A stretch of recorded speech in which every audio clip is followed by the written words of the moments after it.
ನಿಟ್ಟಿನಲ್ಲಿ ಮನವಿಯನ್ನು ಕೂಡ ಮಾಡ್ಕೊಳ್ತಾ ಇದ್ದಾರೆ. ಅವರದ್ದೇ ಆದಂತ ಒಂದು ಸ್ಟ್ರಾಟಜಿಯನ್ನು ಮಾಡ್ಕೊಳ್ತಾ ಇದ್ದಾರೆ. ಈಗ ಅದಕ್ಕೆ ಕೌಂಟರ್ ಆಗಿ ಉಳಿದಂತಹ ನಾಯಕರು, ಐದು ನಾಯಕರುಗಳು ಕೂಡ ತಮ್ಮದೇ ಆದಂತಹ ಸ್ಟ್ರಾಟಜಿಯನ್ನು ಮಾಡ್ತಾ ಇದ್ದಾರೆ. ತಮ್ಮ ಶಾಸಕರ ಜೊತೆಗೂಡಿ ಸತೀಶ್ ಜಾರಕಿಹೊಳಿ ಅವರು ನಿನ್ನೆ ಊಟವನ್ನು ಕೂಡ ಮಾಡಿದ್ರು. ಜೊತೆಗೆ ನಿನ್ನೆ ರಾತ್ರಿ ಏನೈರೆ ಇಲ್ಲಿ ಸತೀಶ್ ಜಾರಕಿಹೊಳಿ ಶಾಸಕರ ಜೊತೆ ಸಿಕ್ಕೊಂಡು ಮಾತಾಡ್ತಾ ಇದ್ದಾರೆ.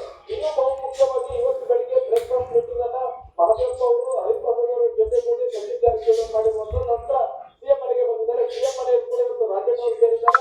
ಜೊತೆಗೆ ಪರಮೇಶ್ವರ್ ಅವರು ಕೂಡ ಸೇರಿರುವಂತಹದ್ದು. ಎಲ್ಲ ಐದು ನಾಯಕರು ಒಟ್ಟಾಗಿ ಸೇರಿದ್ದಾರೆ.